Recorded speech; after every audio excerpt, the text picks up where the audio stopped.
பிஸ்மில்லாஹிர் ரஹ்மான் ரஹீம்.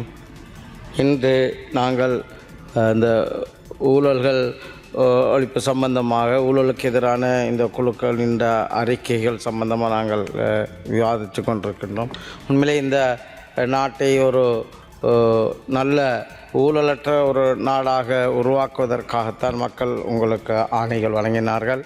அந்த அடிப்படையில் நீங்கள் அந்த ஊழலை ஒழிக்க வேண்டிய ஒரு கடற்பாடு உங்களிடம் இருக்கின்றது. அந்த அடிப்படையில் நீங்கள் தொடர்ச்சியான உங்களுடைய இந்த செயல்பாட்டுக்கு உண்மையிலே நான் இந்த இடத்துல நன்றிகளை கூறினாலும் ஆனாலும் இன்றும் இந்த அரசாங்கத்திலும் பல ஊழல்வாதிகள் அவர்களுடைய கெட்டித்தனத்தில் கூடாக பல ஊழல்களை செய்வதற்கு தயாராகி கொண்டிருக்கின்றார்கள்.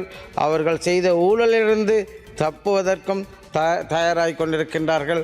அது செய்த ஊழலிலிருந்து தப்புவதற்கும் தயாராகி கொண்டிருக்கின்றார்கள். அதுகளுக்கு இடம் கொடுக்கும் விதமான செயல்பாடுகளையும் நாங்கள் பார்த்து கொண்டிருக்கின்றோம். அப்போ அதுகளை நீங்கள் உணர்கிற காலம் உங்களுடைய கால முடிவுக்கு பிறகு தான் நீங்கள் உணர்வீங்கள். அந்த நிலை இல்லாமல் தற்பொழுதே எந்த நோக்கத்தை கூறி வந்தீர்களோ அந்த நோக்கத்தை நிறைவு செய்கிற விதமாக கடந்த கால ஊழல்களை பிடிக்கிறதோடு இப்பொழுது நடக்கின்ற ஊழல் நடைபெறாத வண்ணமும் அப்படி ஊழல் நடந்தால் யாரே எந்த கட்சிக்காரர் என்ற எந்தவித பாகுபாடுகளும் இல்லாமல் எந்த பாராபட்சமும் இல்லாமல் அதற்கு நடவடிக்கைகள் எடுக்க வேண்டும் என்பதுதான் மக்களுடைய எதிர்பார்ப்பு. உண்மையில் நான் அந்த வகையில் அந்த விதத்தில் உங்களுடைய செயல்பாடுகள் அமைய வேண்டும் என்பதனை மீண்டும் கேட்டுக்கொண்டு உண்மையில் நான் கௌரவ ஜனாதிபதி அன்றகுமார் திசாநாயக் அவர்கள் இந்த இடத்துல பாராட்டுகின்றேன். யுஎன்ஏக்கு போய் ஒரு சமூகம் ஒரு மக்கள் ஒரு பலஸ்தீன மக்கள் மிகவும் பாதிச்சுக்கிட்டு இருக்கிறாங்கள். அந்த மக்களுக்காக உரிய முறையில் குரல் கொடுத்து அந்த மக்களுக்குரிய குரல் கொடுத்தமைக்காக எனது பாராட்டுகளையும் நன்றிகளையும் நான் இந்த இடத்துல கௌரவ ஜனாதிபதி அவர்களுக்கு கூறிக்கொள்கிறேன். அதே போல் தற்பொழுது அதாவது அந்த கொடுமைகளை செய்கின்ற அந்த அட்டூழியங்களை செய்கின்ற அந்த இஸ்ரேல் நாட்டவர்கள் இங்கும் வந்து அவர்களுடைய கைவரிசையை காட்டுவதற்குரிய முயற்சிகளை எடுக்கின்றார்கள். அதற்கு கடந்த கால அரசாங்கம் கொடுத்துச்சு.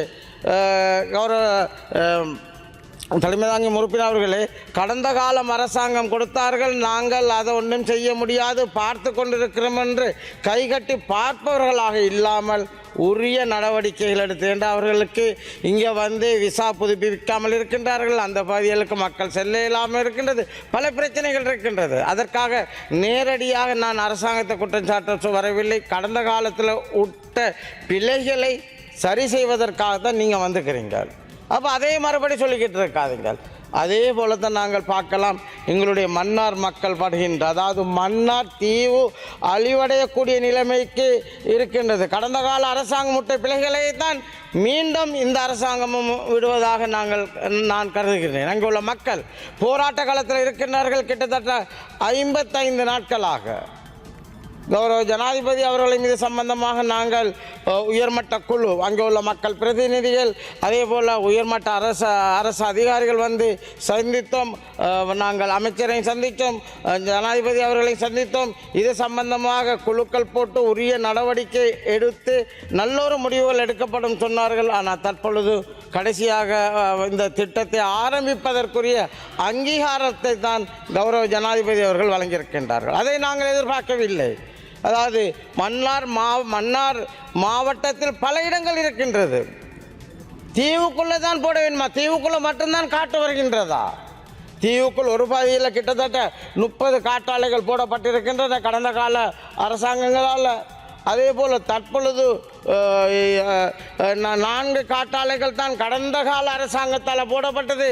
இந்த முறை இதுக்குரிய அனுமதிகள் நாங்கள் குறிப்பாக சொல்வதுன்னா டெண்டர்கள் போட்டுப்பட்டிருந்தாலும் டெண்டரில் ஏற்பட்ட முறைகேடுகளோ பிரச்சனைகள் காரணமாக அந்த நேரம் ஒப்பந்தம் பண்ணப்படவில்லை. புதிய அரசாங்கம் தான் 10 காட்டாலைகளை கொடுத்திருக்கின்றார்கள், ஒப்பந்தம் செய்யப்பட்டிருக்கின்றது.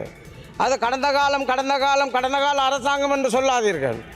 அந்த தீவில் போட வேண்டாம் என்று தான் இங்கே உள்ள மக்கள்கள் கூறுகின்றார்கள். அந்த காற்றாலைகள் போடுவதற்குரிய நிலத்தன்மை இல்லை. கிட்டத்தட்ட 4 கிலோமீட்டர் ஆழத்தை கொண்டது தான். தெற்கைக்கும் அந்த தீவில் தெற்கைக்கும் வடக்கைக்கும் எடுத்தால் 4 கிலோமீட்டர். அதில் ஒரு கடற்கரை ஒரு தென்பகுதியை பிடிச்சி கிட்டத்தட்ட 30 காட்டாலைகள் போடப்பட்டிருக்கின்றது. மறுபடியும் இந்த இன்னும் 4 காட்டாலைகள் போடப்படுகின்றது. இன்னும் 10 இன்னும் பல காட்டாலைகள் வரும். இதற்கு எதிர்ப்பு தெரிவித்த மக்கள் இங்கே ஆர்ப்பாட்டத்தில் இருக்கின்றார்கள். அந்த நிலைமைகள் இது உண்மை குறிப்பாக கூறுவதென்றால் நாங்கள் கடந்த காலங்களிலும் சரி மாவட்ட ஒருங்கிணைப்பு குழு கூட்டத்தில் எந்தவித அனுமதியும் கொடுக்கவில்லை. எந்த கட்சி பாகுபாடும் இல்லாமல் சகலருமே அதுக்கு ஒத்துழைத்தார்கள். அதே போல தான் இன்றும் அதாவது உங்களுடைய அரசாங்கத்தை சார்ந்த என்பிபி அரசாங்கத்தை சார்ந்த மாவட்ட ஒருங்கிணைப்பு குழு தலைவரோடு அதுக்குரிய அங்கீகாரத்தை கொடுக்கவில்லை. என்ற மக்கள் எதிர்ப்பு அந்த அளவுக்கு இருக்கிறது. அங்கு தீவு அழியக்கூடிய நிலைமையில் அந்த நிலைமைகளை பார்க்காமல் இந்த அரசாங்கங்களுக்கு பெரிய ஒரு ஆச்சரியமாக இருக்கின்றது. 4 வேணுமென்றால் முடிக்கப்பட்டிருந்தது. நீங்கள் வந்ததுக்கு பிறகு இன்னும் 10 கொடுத்தீங்கள். அதை நிப்பாட்ட இருந்துச்சு. அவங்கள கூப்பிட்டு கதைச்சு மன்னார் அதாவது அன்றைய எமக்கு ஜனாதிபதி அவர்களால் எங்களுக்கு சொல்லப்பட்டுச்சு, இதை நாங்கள் செய்யாவிட்டால் 2028ஆம் ஆண்டு இருளில் நாங்கள் மூழ்க வேண்டி வரும். அந்த அடிப்படையில் நாங்கள் இதை செய்ய வேண்டிய நிலைமை இருக்கின்றது. நாங்கள் எல்லோரும் சொல்கிறோம் என்னென்றால் தீவில் செய்ய வேண்டாம், தீவுக்கு இங்கால் எடுத்து பார்க்கலாம். கிட்டத்தட்ட மன்னார் தலைமன் குறிப்பாக நாங்கள் சொல்வது என்றால் தள்ளாடியிலிருந்து வடபகுதியாக எடுத்து பார்த்தால் தள்ளாடியிலிருந்து வேளாங்குளம் வரைக்கும் இடம்பெறுகின்றது. எவ்வளோ காற்றாலைகள் போட இயலும். அதே மாதிரி இங்கால நாங்கள் குறிப்பாக பார்க்கின்றால் முள்ளிக்குளத்திலிருந்து காரைதீவு வரைக்கும் காடுகளாக இருக்கின்ற அந்த கடலோரத்தில் எவ்வளோ போடையிலும் காற்றாலைகள். அப்போ மக்களை சிரமப்படுத்தி தான் மக்கள் விரும்பாததை ஏன் செய்கின்றீர்கள் என்ற அடிப்படையில் தயவாக நாங்கள் கேட்டுக்கொள்கின்றோம். ஜனாதிபதி அவர்களிடத்திலும் குறிப்பிட்ட அமைச்சர்களும் இந்த அரசாங்கத்திலையும் கேட்டுக்கொள்கின்றோம். அந்த 10 காற்றாலைகள் போடுவதை நீங்கள் தீவில் போடாமல் எங்களுடைய இளைஞர்கள், எங்களுடைய மக்கள்கள், மத குருமார்கள், அதே போல் மக்கள் பிரதிநிதிகள் எல்லோரும் இதை பற்றி நாங்கள் ஆழ்ந்த கவலைகளை தெரிவிக்கிறதோட விவரங்களை கூறியிருக்கின்றோம். அதால் தீவில் போடாதீங்க. நான் சொன்னேன் ஏனைய பகுதியில் போடுங்க. மக்கள் இந்த நாட்டிட பொருளாதாரம் உயர்றதுக்கும் ஏனைய மக்கள் இந்த மின்சாரம் இல்லாமல் இருளில் இருக்கிறதுக்கு மன்னார் மாவட்ட மக்கள் விரும்ப மாட்டார்கள். மன்னார் மாவட்ட மக்கள் எதையும் மக்களுக்காக, மக்களுடைய நன்மைக்காக எதையும் செய்யக்கூடியவர்கள். அவர்களுடைய தொழிலே அழிந்திருக்கின்றது. கடந்த காலங்கள் எடுத்தால் கூடுதலாக வருமான வரி செலுத்தியவர்கள் மன்னார் மாவட்ட மீனவர்கள். ஆனால் இன்று பாருங்கள் அவர்களுடைய நிலைமைகளை. அப்போ இதைத்தான் நாங்கள் சொல்கின்றோம். அப்போ இது கூட்டங்கள் நாங்களும் நினைக்கிறேன் அமைச்சர் அவர்களோட நான் பல இடங்களுக்கு சென்றோம். இது சம்பந்தமான கலந்துரையாடல் செய்வதற்காக அமைச்சர் அவர்களுடன் குறிப்பாக நாங்கள் சொல்வதென்றால் மன்னார் தீவுக்குள்ளே வந்து சவுத் மார் தாலுபாடு, அதே மாதிரி தோட்டவெளி, மற்றது ஓலை தொடுவாய், அதே பேசாலை என்று பல இடங்களில் கொண்டு போய் மக்களுடைய கருத்துகள் எடுத்தோம். மக்களுடைய எதிர்ப்புகள் எப்படி இருந்துச்சுன்னு தெரியும். உண்மையிலே மிகவும் அழகாக அங்குள்ள பேசாலை இளைஞர்கள் மிகவும் அழகாக தெளிவுபடுத்தினார்கள் நிலைமைகளை. அதால் காற்றாலை இங்கே வேணும் என்று அவர்களை தான் கிட்டத்தட்ட 2 வருடங்களுக்கு முதல் பாரிய வெள்ளம் வந்து 4 மாதங்களாக அந்த வெள்ளத்தில் மூழ்கியிருந்தார்கள். அந்த நிலைமைகளை வைத்து தான் மக்கள் எதிர்க்கின்றார்கள். அதிலும் குறிப்பாக பேசாலை மக்கள் தீவுலேயே கூடுதலான குடும்பங்கள், அதாவது மக்கள் வாழ்கிற பகுதி தான் பேசாலை. அந்த பகுதி மக்கள் கடும் எதிர்ப்பை காட்டியிருந்தார்கள். அவர்களும் சொன்னது, தயவு செய்து தீவுக்குள்ளே போடாதீங்க, நீங்கள் மன்னார் மாவட்டத்தில் ஏனைய பகுதியில் போடுங்க. இப்போ சொல்கிறாங்க ஆஸ்திரேலியாவில் போடுறாங்க. ஆஸ்திரேலியாவில் போடப்பட்டுக்கிற இடங்களை நாங்கள் விசாரித்தால் மக்கள் குடிமனை இல்லாத பகுதிகளில் தான் ஆஸ்திரேலியாவில் போட்டுக்கிறாங்க. குடிமன்ன உள்ள பகுதிகளில் அங்கே உள்ள மக்கள் போட உளமாட்டாங்கள் போட்டிருக்க முடியாது. எனவே இதில் கருத்தில் எடுத்து அங்கே உள்ள மக்களுக்காக தான் நீங்கள் வந்துக்கிறீங்க. உங்களுக்கு தெரியும் கடந்த கால அரசாங்க நிலைமைகள்.